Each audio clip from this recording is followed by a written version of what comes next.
Honey hello hi friends, honey cake செய்யறதுக்கு ஒரு measurement பார்க்கலாம். ஒரு கப்பு பால் எடுத்துட்டு இதில் லெமன் புழிஞ்சி திரிய வச்சிருக்கிறேன். கொஞ்ச நேரம் அது இருக்கட்டும், எடுத்து போடும்போது காட்டுறேன். 5 மினிட்ஸ் ஆயிடுச்சு.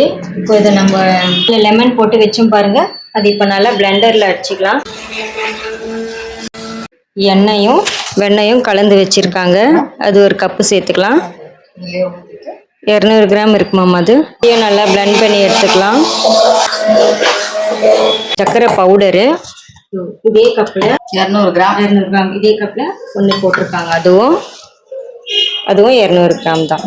கீழே போட்டு சர்க்கரை போட்டு அதையும் நல்லா பிளெண்ட் பண்ணி எடுத்துக்கோங்க.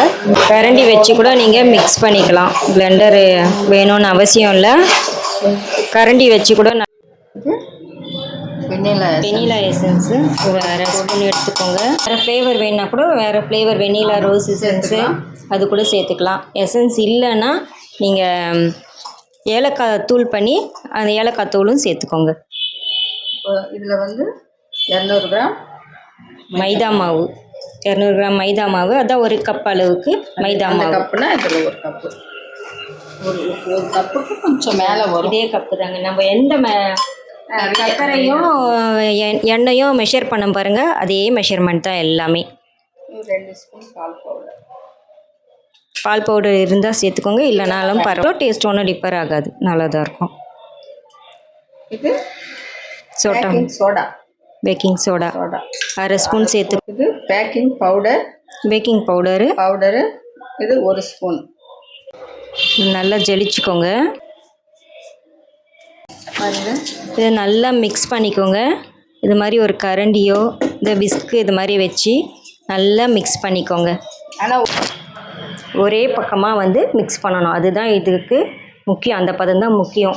வேறு டைரெக்ஷன், ஒரே டைரெக்ஷனாக இந்த மாதிரி பண்ணிங்கன்னா இந்த டைரெக்ஷன்லேயே பண்ணுங்கள். இப்படி ஆப்போசிட் டைரெக்ஷனில் பண்ணாதீங்க. இதை பாருங்கள், நல்லா இப்படி மடிப்பு வரணும். ரிப்பன் மாதிரி மடிக்கணும். இந்த மாதிரி பதம் ரெடி ஆயிடுச்சுன்னு அர்த்தம். இப்போ ஒரு பாத்திரத்தில், எம்டி பாத்திரத்தில் நெய் தடவி பட்டர் ஷீட் போட்டு வச்சுருக்கோம் ரெடியாக. தவாவில் தான் இன்றைக்கி நம்ம வைக்க போகிறோம் கேக்கு.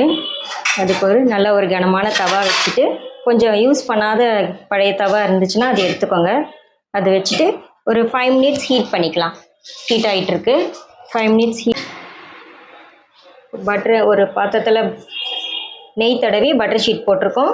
நம்ம மிக்ஸ் பண்ணி ஆப்ஷன் தான், தேவைன்னா போட்டுக்கோங்க, இல்லைனா அப்படியே நல்லா தான். அப்படியே நல்லா கொஞ்சம் தாராளமாக நெய் தடவிட்டிங்கன்னா நல்லாவே இருக்கும். பாருங்கள், ரிப்பன் மாதிரி மடிப்பாக வருது பாருங்கள். இந்த பதம் வந்தால் தான் நம்மளுக்கு கேக் நல்லாவே வரும், சாஃப்டாக இருக்கும் அப்படின்னு சொல்லி நம்ம இதிலே கண்டுபிடிச்சிடலாம். இந்த மாதிரி கண்டிப்பாக மடிப்பாக இருக்கணும். நல்லா இப்படி டச் பண்ணிக்கோங்க, அப்போ தான் பபிள்ஸ்லாம் நிற்காமல் இருக்கும். நல்லா சரிசமமாக உங்களுக்கு வரும். நல்லா காஞ்சிச்சு, நல்லா ஹீட் ஆகிட்டு ரெடியாக இருக்குது கேக் வைக்கிறதுக்கு. இப்போ இந்த பாத்திரத்தில் நம்ம ஊற்றி வச்சுருக்கோம்ல, இப்போ அது மேலே வச்சுட்டு ஸ்லோவாக மீடியமில் வச்சுக்கோங்க. தட்டு போட்டு நல்லா மூடிட்டு எதனா ஒரு வெயிட்டாக எடுத்து மேலே வச்சுடுங்க. ஒரு 40 மினிட்ஸ் இருக்கட்டும். டிஸ்டர்ப் பண்ணவே வேணாம் நடுவில். நீங்கள் கேக் சூப்பராக ரெடி ஆயிடுச்சு. நல்லா வந்திருக்கு பாருங்கள், இது வந்திருக்கு இல்லைங்களா? சாஃப்டாக இருக்கும்னு இதுலேயே தெரியுது நல்லாவே. சர்க்கரை ஒரு கப்பு போட்டுருக்கீங்க, ஒரு கப்பு தண்ணி சிறப்பு பண்ணிக்கணும். இது சிறப்பு பண்ணுறதுக்கு சர்க்கரை சிறப்பு மேலே அப்ளை பண்ணோம்.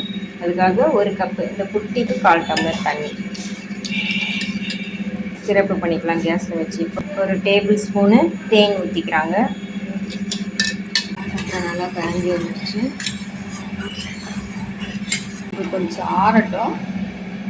நல்லா இது கொஞ்சம் ஆறணுங்க சிறப்பு. ஒரு 5 ஸ்பூன் ஜாம், 5 ஸ்பூன் ஜாம் போடுறாங்க. தேன் ஒரு 2 ஸ்பூன் போட்டுருவாங்க. அது மாதிரி கொஞ்சம் நுர கட்டி வந்ததும் நிறுத்திடலாம், அவ்வளோதான்.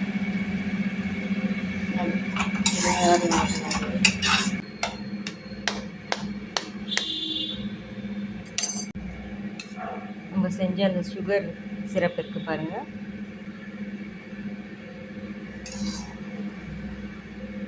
ஹனி கேக் சூப்பராக ரெடி ஆயிடுச்சு. ஒரு தட்டை எடுத்துக்கோங்க. கேக் சூப்பராக ரெடி ஆயிடுச்சு பாருங்கள். இதில் கண்டிப்பாக இதை ட்ரை பண்ணி பாருங்கள். இங்கே பாருங்கள் நல்லா சாஃப்டாக இருக்குது, இவ்வளோ சாஃப்டாக இருக்குது பாருங்கள், தெரியுதுங்களா? இதே மெத்தடில் இதே மெஷர்மெண்ட் போட்டு செஞ்சு பாருங்கள், சாஃப்டாக வரும் உங்களுக்கும். ட்ரை பண்ணுங்கள். தேங்க்யூ.